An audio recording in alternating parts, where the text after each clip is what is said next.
Hello bull trackers दोस्तों, video शुरू करने से पहले आइए मैं आपको एक खास चार्ट दिखाता हूं। और ये चार्ट निफ्टी का है।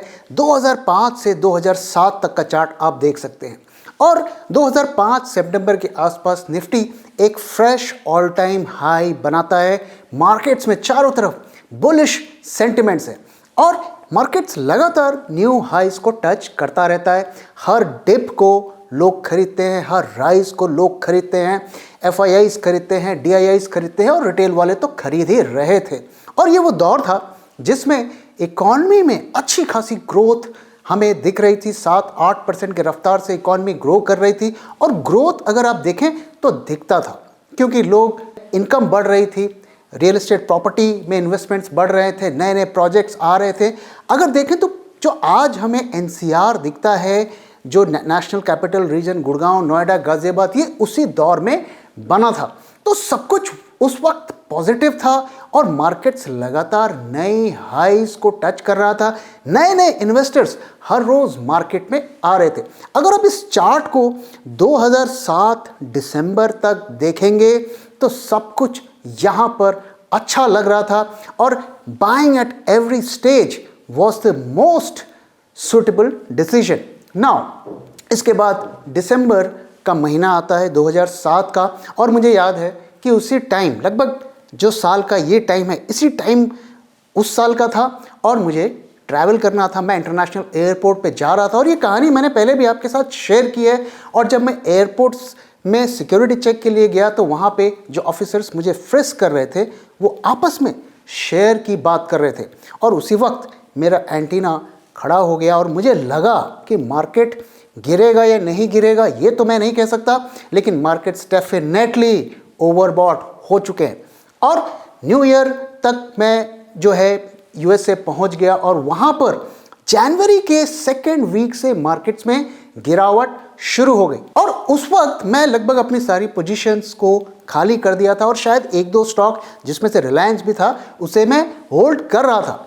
लेकिन उसके बाद मार्केट में गिरावट की रफ्तार बढ़ती है। मजे की बात देखिए, जहां से क्रैश की शुरुआत हुई मैं वहीं पर बैठा था और हमें कोई भनक नहीं थी कि मार्केट्स में इतनी बड़ी गिरावट होने वाली है। और अगर हमें सिर्फ इतना ही पता रहता था कि इन्फ्लेशन बहुत ज़्यादा है, मार्केट में लिक्विडिटी बहुत ज़्यादा है और वैल्यूएशंस काफ़ी हाई है, इतना ही हमें पता रहता था। लेकिन किसी को भी अंदाज़ा नहीं था कि मार्केट इस तरीके से गिरेगा। और उसके बाद आप देखिए किस तरीके से मार्केट गिरता है। और जहां से सितंबर के महीने में जब निफ्टी 2300 था, वहां से दिसंबर तक उसने ऑल टाइम हाई बनाया 6400 का, दिसंबर 2007 तक। और उसके बाद आप देखिए मार्केट 3 साल के रैली के बाद वापस वहीं पहुंच गया जहां से उसने स्टार्ट किया था। तो 6400 से 2300 तक का फॉल सिर्फ एक साल में मार्केट में हुआ और ये करीब 60% से ज़्यादा की गिरावट हमें मार्केट में देखने को मिली, न सिर्फ इंडिया बल्कि पूरे वर्ल्ड में। और इसकी वजह से कितने ही लोगों की नौकरियां चली गई, कितनी कंपनियां बर्बाद हो गई। तो क्या 2024 में भी कुछ ऐसा हो सकता है? इसकी पॉसिबिलिटी के बारे में इस वीडियो में हम बात करेंगे और क्या हमें 2024 के लिए अपनी स्ट्रैटेजी रखनी चाहिए मार्केट में, इसके बारे में भी हम बात करेंगे। तो वीडियो को आगे बढ़ाने से पहले आइए 2023 की बात कर लेते हैं कि 2023 में मार्केट ने क्या किया। तो आइए हम एक सेक्टर पे नज़र डालते हैं कि सेक्टर्स ने, किन किन सेक्टर्स ने अच्छा परफॉर्म किया और किन्होंने अंडर परफॉर्म किया। तो अगर हम सेक्टर की लिस्ट देखें तो मार्केट में इतनी तेज़ी थी, एफआईआईज की अच्छी खासी बाइंग इस साल रही, खास करके पिछले 2 महीनों में। इसकी वजह से सारे इंडाइसेस अप हैं, खास करके पिछले 30-40 दिनों में हमें मार्केट में अच्छी तेज़ी देखने को मिली। आप देख सकते हैं कि सारे सेक्टर्स ग्रीन में हैं, लेकिन इसमें से जो सबसे बढ़िया सेक्टर रहा वो था real estate sector. Real estate पे 80% से ज़्यादा की हमें यहाँ पर राइज देखने को मिला। और रियल एस्टेट सेक्टर से रिलेटेड कुछ वीडियोस मैंने रिसेंटली ही जो है आपके साथ शेयर किए हैं। तो रियल एस्टेट सेक्टर में तेज़ी की अगर वजह देखें तो वहाँ पर ज़मीन पर भी हमें वो दिखता है, क्योंकि नए नए प्रोजेक्ट्स लॉन्चेस हो रहे हैं। और सिर्फ प्रोजेक्ट लॉन्च ही नहीं हो रहे हैं, बल्कि उनमें ऑल टाइम हाई बुकिंग्स भी हमें देखने को मिल रही है।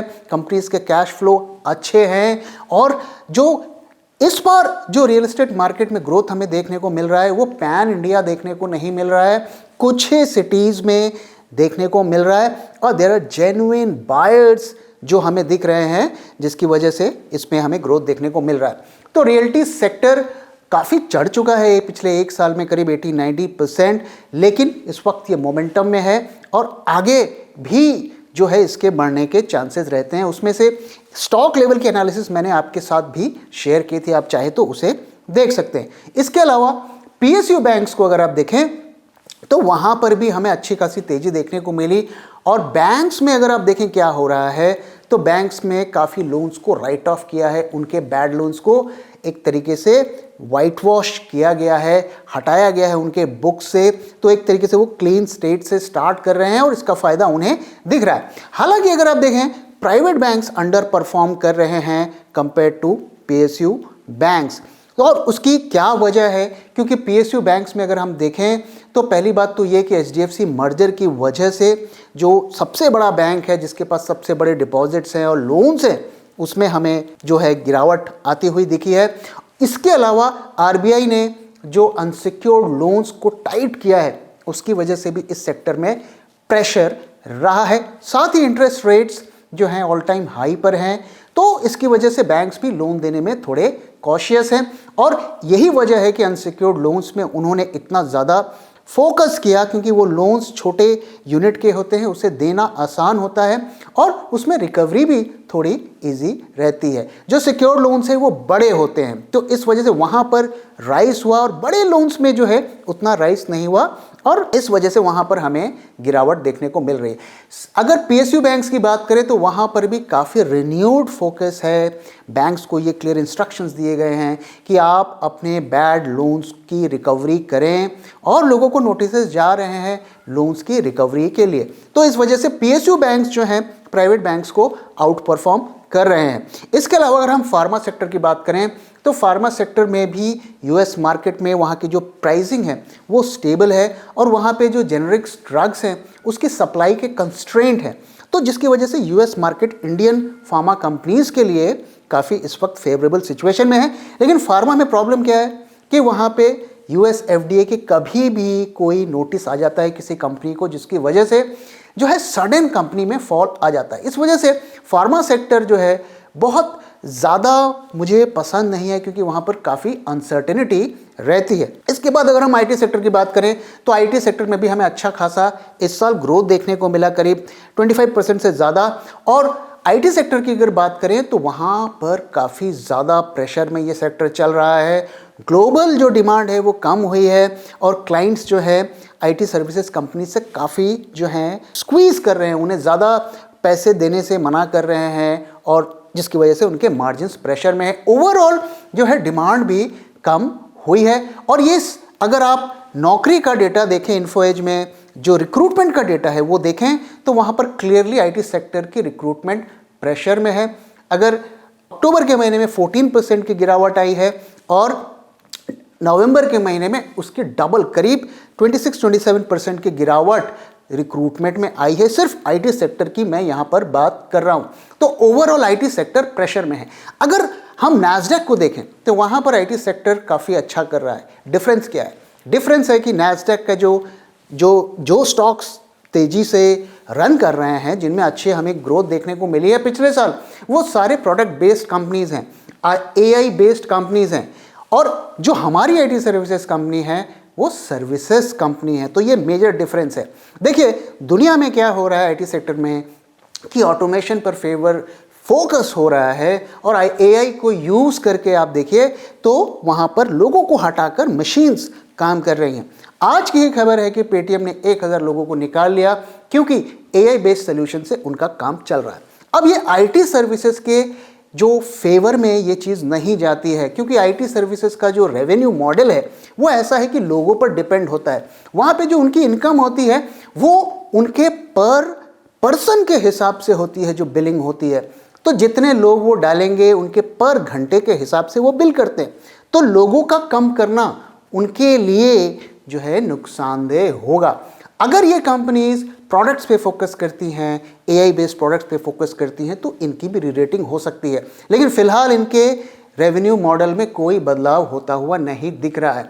तो आईटी सेक्टर ने इस साल बेशक अच्छा किया, एक तरीके का अंडर वैल्यूड चल रहा था जिसमें काफ़ी गिरावट हुई थी पिछले साल, जिसकी वजह से उसमें बाइंग ज़रूर आई है, लेकिन लॉन्ग टर्म के लिए ये सेक्टर उतना अच्छा इस वक्त नहीं दिख रहा है। जहां तक ऑटो सेक्टर की बात है, तो ऑटो सेक्टर ने भी काफ़ी अच्छे रिटर्न्स दिए, 45% के ऑटो सेक्टर भी स्टेबल चल रहा है। यहाँ पर थोड़े उनके मार्जिन्स इंप्रूव हुए हैं क्योंकि ओवरऑल कॉस्ट उनके थोड़े कंट्रोल्ड रहे हैं, न्यू लॉन्चेस हुए हैं जिसका फ़ायदा उनको मिला है।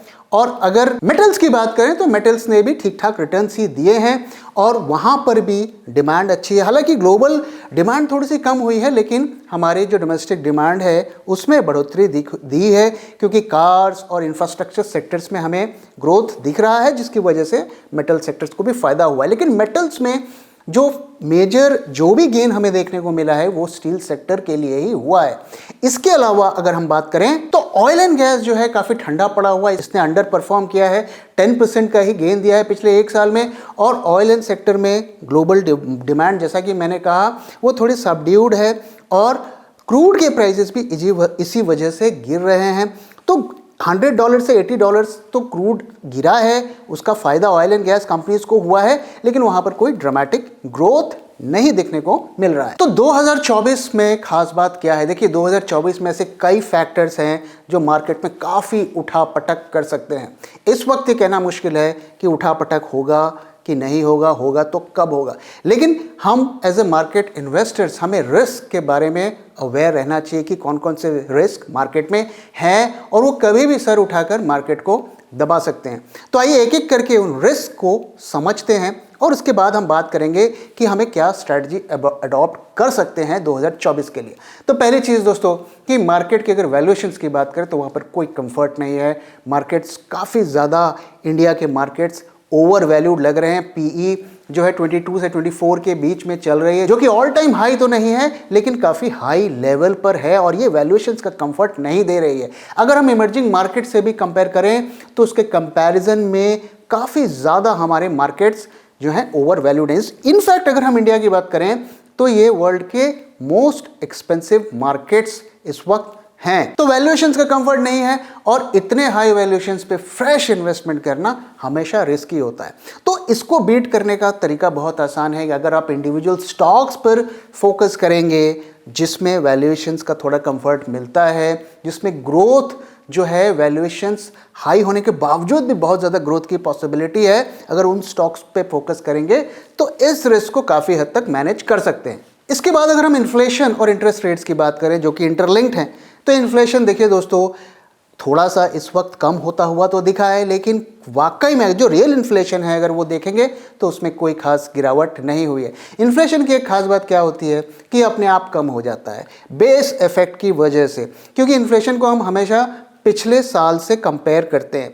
तो अगर आप पिछले साल का इन्फ्लेशन हाई होगा और वो उस प्रपोर्शन से नहीं बढ़ा तो ऑटोमेटिकली इन्फ्लेशन कम हो जाता है। तो अगर आप प्राइजेस देखेंगे मार्केट में जाकर तो उसमें तो कोई गिरावट नहीं आई है, लेकिन इन्फ्लेशन के फिगर्स आपको गिरता हुआ दिखेगा। तो अगर हम इंडिया का इन्फ्लेशन देखें तो वो 7.7% है, जो कि उम्मीद से ज़्यादा है। और ऐसे में हम ये नहीं एक्सपेक्ट कर सकते कि इंटरेस्ट रेट्स में यहाँ पे सडनली कट होगा। ऑलरेडी हमारी करेंसीज काफ़ी ज़्यादा प्रेशर में हैं, हम 83-84 के लेवल को पार कर दिए हैं और एक्सपर्ट्स ऐसा बोल रहे हैं कि इससे और भी हमारा रुपया वीक हो सकता है और भी इस पर बढ़ोतरी हो सकती है।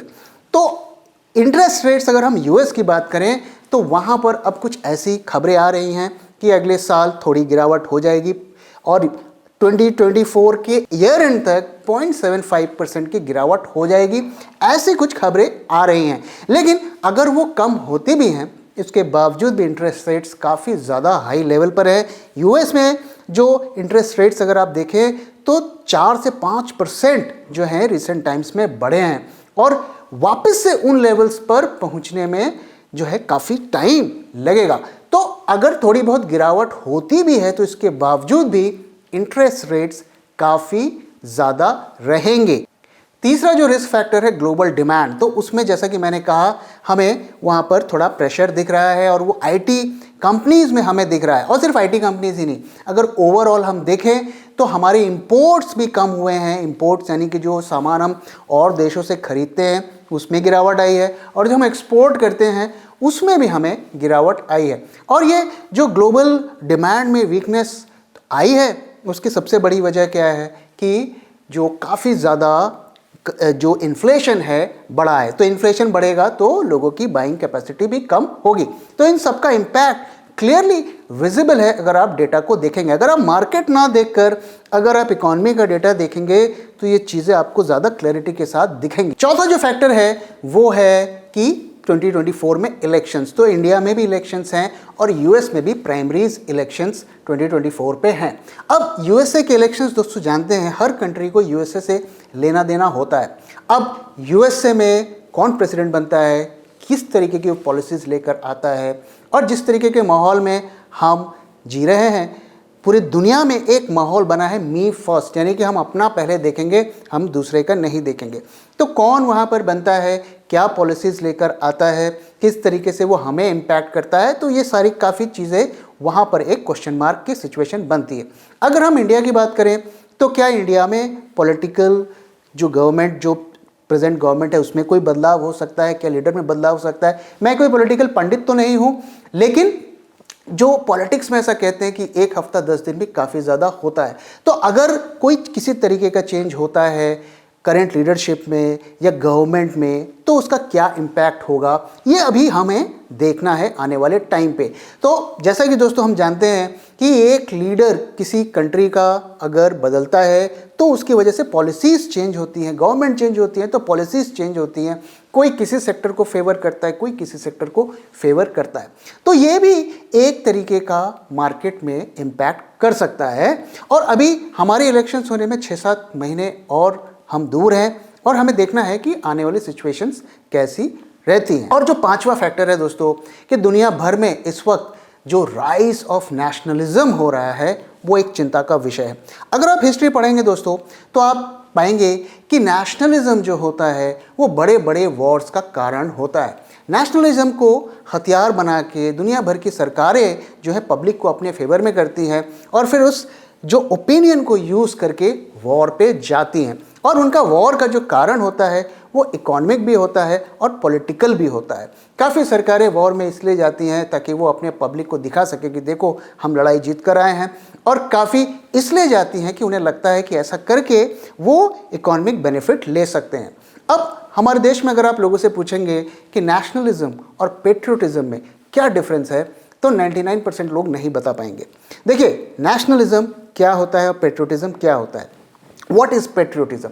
Patriotism is your love for your own people comes first, यानी कि आपके अपने लोगों का के लिए जो प्यार है वो सबसे ऊपर होता है। Whereas nationalism क्या होता है? Nationalism होता है hate for people other than your own comes first, यानी कि आपके लिए, आपके अंदर जो नफरत है उन लोगों के लिए जिसे आप अपना नहीं मानते वो सबसे ऊपर होती है। तो जो नेशनलिज्म होता है वो हेट से ड्रिवन होता है और जो पेट्रियोटिज्म होता है वो लव से ड्रिवन होता है। तो अगर हम बात करें कि हम अपना किसे मानते हैं, आप जिसे भी अपना मानते हैं, अगर आप उन लोगों को प्यार करते हैं, उनके लिए कुछ करते हैं तो आप पेट्रियोटिक हैं। अगर आप अपने लोगों को छोड़कर, जिसे आप अपना मानते हैं, उन्हें छोड़कर बाकी लोगों के साथ नफरत करते हैं तो आप नेशनलिस्ट हैं। तो नेशनलिज्म जो है हमेशा लड़ाई करवाता है, वर्ल्ड में वॉर्स करवाता है। और अगर वर्ल्ड वॉर 2 का सबसे बड़ा रीज़न अगर आप देखें तो जो है वो है नेशनलिज्म ही है। जो लोग वर्ल्ड वॉर 2 के दौरान नेशनलिस्ट थे, नेशनलिज्म को सपोर्ट कर रहे थे, अंत में उनको ही सबसे ज़्यादा खामियाजा भुगतना पड़ा, क्योंकि जब लड़ाई होगी तो वो तो देखेगा नहीं कि आप नेशनलिस्ट हैं, आप पेट्रियोटिक हैं, और जो तबाही होनी है तो वो सबको ही इम्पैक्ट करेगी। तो दुनिया भर में जो नेशनलिज्म बढ़ रहा है, दूसरे कंट्रीज़ के लोगों के प्रति नफरत बढ़ रही है और ये एक वॉर की सिचुएशंस दुनिया भर में बना रही है। हम ऑलरेडी देख रहे हैं कि किस तरीके से वर्ल्ड में जगह जगह पर टेंशन्स हो रही हैं और वो टेंशन्स जो है धीरे धीरे धीरे कभी भी एस्केलेट हो सकती हैं, जो कि मार्केट्स के लिए सबसे ज़्यादा खतरनाक होंगी और ह्यूमन लाइफ्स जो हैं उसका जो नुकसान होना है वो तो होगा ही होगा। और फाइनली राइज ऑफ कोविड। दोस्तों हम देख रहे हैं कि किस तरीके से कोविड में फिर से उछाल आ रहा है और ये कोई नॉर्मल कोविड हमें होता हुआ नहीं दिख रहा है। यहाँ पर लोगों की जानें भी जा रही हैं, काफ़ी सारी डेथ्स भी हुई हैं। तो ये भी एक हमने देखा किस तरीके से मार्केट में उसने तबाही मचाई और वहाँ से ऑफ कोर्स हमने रिकवर भी किया, कोविड से भी रिकवर किया, मार्केट भी रिकवर किया। लेकिन एक सेटबैक जो है इकोनॉमिक एक्टिविटी को तो वो ये दे ही सकता है। तो रिस्क फैक्टर्स काफ़ी ज़्यादा हैं। अगर हम पॉजिटिव फैक्टर्स देखें तो क्या है? पॉजिटिव फैक्टर्स एक ही हैं कि एफआईआईज खरीद रहे हैं, मार्केट्स ऊपर जा रहे हैं। अगर आप फंडामेंटल्स देखें तो वहाँ पर कोई इतनी ज़्यादा पॉजिटिविटी नहीं है जो करंट मार्केट स्टेट को जो है जस्टिफाई कर सके। अगर कल एफआईआईज खरीदना बंद कर दें तो मैं दावे के साथ कह देता हूँ कि मार्केट्स गिरेंगे और ऐसा हमने पास्ट में भी देखा है। उसी डेटा के बेसिस पर मैं आपसे ये कह रहा हूं। तो आइए दोस्तों आप 2024 की लिए हमारी क्या स्ट्रैटेजी होनी चाहिए इसके बारे में बात करते हैं। तो उसमें जाने से पहले दोस्तों मैं एक बार आपके साथ शेयर करना चाहता हूं अपने क्लब 100 ऑप्शंस लर्निंग प्रोग्राम के बारे में। इसका जनवरी के बैच की बुकिंग शुरू हो गई है, फ्यू सीट्स आर लेफ्ट। और अगर आप ऑप्शंस सीखना चाहते हैं सिस्टमेटिक तरीके से, प्रॉपर रिस्क मैनेजमेंट के साथ, रूल्स के साथ और बिना ज़्यादा रिस्क लिए अगर आप ऑप्शन सीखना चाहते हैं तो ये आपके लिए एक अपॉर्चुनिटी है। आप हमारे प्रोग्राम को ज्वाइन कर सकते हैं। स्क्रीन पे दिए हुए नंबर पे आप कॉल करके फर्दर डिटेल्स हमसे ले सकते हैं या फिर हमारे वेबसाइट www.bulltrack.in से भी आप हमसे जुड़ सकते हैं। तो दोस्तों आइए अब बात करते हैं कि 2024 में हमारी क्या स्ट्रैटेजी होनी चाहिए। पहली चीज़ तो ये दोस्तों कि अगर आप अच्छे खासे प्रॉफिट्स में हैं तो थोड़ा प्रॉफिट बुक करने में कोई हार्म नहीं है। ऑफ कोर्स अगर प्रॉफिट बुक करने के बाद कुछ महीने थोड़ा और मार्केट चल जाएगा तो आपके सीने में जलन तो होगी, लेकिन काफ़ी हद तक हमने अपने कैपिटल को प्रिजर्व कर लिया और प्रॉफिट भी हमारे हाथ में आ जाएगा।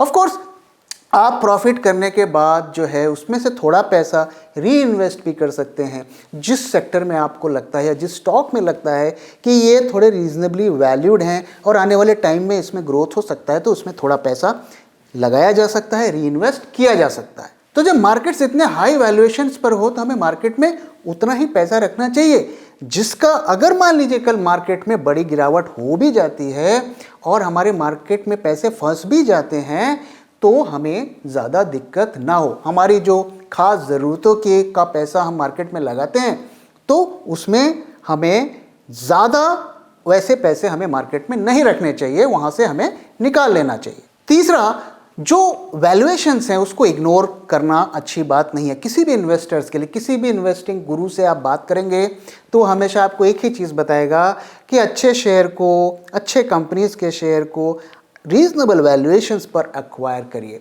अगर थोड़ा बहुत वैल्यूएशंस ऊपर है, I can understand, market all time high level पर है, इतनी लिक्विडिटी है, लेकिन अगर कोई स्काई रॉकेट लेवल पर है, उन वैल्यूएशंस पर फ्रेश इन्वेस्टमेंट करना हमेशा रिस्की होता है।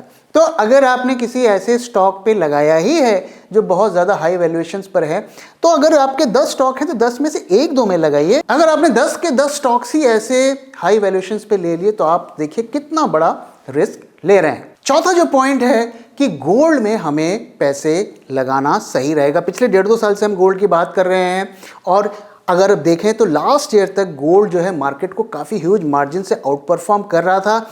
इस वक्त मार्केट में तेज़ी आई है तो गोल्ड के रिटर्न और मार्केट के रिटर्न्स को आप कंपेयर कर सकते हैं, लेकिन गोल्ड एक रीजनेबल सेफ्टी देता है और अच्छे खासे रिटर्न्स भी हमने देखे हैं कि आया है। और अगर इस वक्त अगर आप डेटा देखेंगे तो वर्ल्ड के टॉप जो सेंट्रल बैंकर्स हैं वो भी गोल्ड को खरीद रहे हैं, तो गोल्ड के प्राइसेस बढ़ने की संभावनाएं हैं। ऑफ कोर्स अगर इसी तरीके की मार्केट की शार्प रैली चलती रही तो वो गोल्ड के रिटर्न्स उसको तो मैच नहीं कर पाएंगे, लेकिन इमेजिन करिए कि जब मार्केट गिरेगा तो वो आपको कितना ज़्यादा सेफ्टी देगा। तो थोड़ा बहुत पैसा गोल्ड में लगाना कोई बुरी जो हमारी स्ट्रैटेजी नहीं है। अगर हम सेक्टर्स की बात करें दोस्तों तो इस वक्त अगर मुझसे आप पूछेंगे तो मुझे इस वक्त जो हेल्थ केयर सेक्टर ही ऐसा लगता है जिसमें हमें थोड़ी सेफ्टी आने वाले टाइम पर रहेगी, क्योंकि हेल्थ केयर एक ऐसा सेक्टर है, कल को अगर रिसेशन आता भी है, बड़ी प्रॉब्लम्स आती भी हैं, तो हेल्थ केयर तो ऐसा सेक्टर है जिसमें जो हमेशा कंज्यूमर रहेंगे, हमेशा बिजनेस रहेगा। ऑफ कोर्स इसी वजह से वो कंपनीज आपको चीप वैल्यूएशंस पे तो नहीं मिलेंगी, लेकिन कभी मौका लगता है तो इन पर हम बने रह सकते हैं, ऐसा मेरा मानना है। इसके अलावा अगर हम रियल्टी सेक्टर की बात करें तो रियल्टी सेक्टर पिछले मैंने महीने दिवाली से पहले मैंने शेयर किए थे वीडियो आपके साथ, और कौन सा स्टॉक मुझे पसंद है वो भी मैंने शेयर किया था। तो रियल्टी सेक्टर एक ऐसा सेक्टर है जिसको शॉर्ट टर्म में भी हम रख सकते हैं, क्योंकि इसमें इस वक्त मोमेंटम है और ये मोमेंटम अगले कुछ टाइम तक जो है चल सकता है। लेकिन मैं आपको बता दूं दोस्तों कि इस वक्त अगर रियल्टी सेक्टर भी आप देखें तो it is not cheap, it is highly valued. तो डिप में किया जा सकता है इन्वेस्टमेंट, लेकिन ये इस वैल्यूएशंस पर बहुत लॉन्ग टर्म के लिए जो थोड़ा सा इसमें भी रिस्क है। इसके अलावा अगर हम आईटी और बैंकिंग सेक्टर की बात करें तो दोस्तों ये सेक्टर्स मुझे पसंद नहीं है। क्यों नहीं पसंद है, मैंने कई वीडियोस में इसका रीज़न आपके साथ शेयर किया है। तो दोस्तों ये था हमारा 2024 के स्ट्रैटेजी का हमारा व्यू। आपको वीडियो कैसा लगा ज़रूर आप शेयर करिए, और 2024 में आप क्या स्ट्रैटेजी अडॉप्ट कर रहे हैं, क्या आप अपने स्टॉक्स के साथ बने रहेंगे, क्या आप फ्रेश परचेज करेंगे, क्या आप सेल करेंगे, क्या आप सेल करके री इन्वेस्ट करेंगे, तो आपकी क्या स्ट्रैटेजी है ज़रूर शेयर करिएगा, क्योंकि आपसे भी हम बहुत कुछ सीखते हैं। तो दोस्तों इसी के साथ इस वीडियो को मैं यहाँ पे ख़त्म कर रहा हूँ। मेरे दिल से आपके लिए दुआ करता हूँ कि 2024 आपके लिए बहुत अच्छा साल रहे, आप बहुत तरक्की करें, आप बहुत पैसे कमाएं। तो thank you very much for watching and thank you for your time.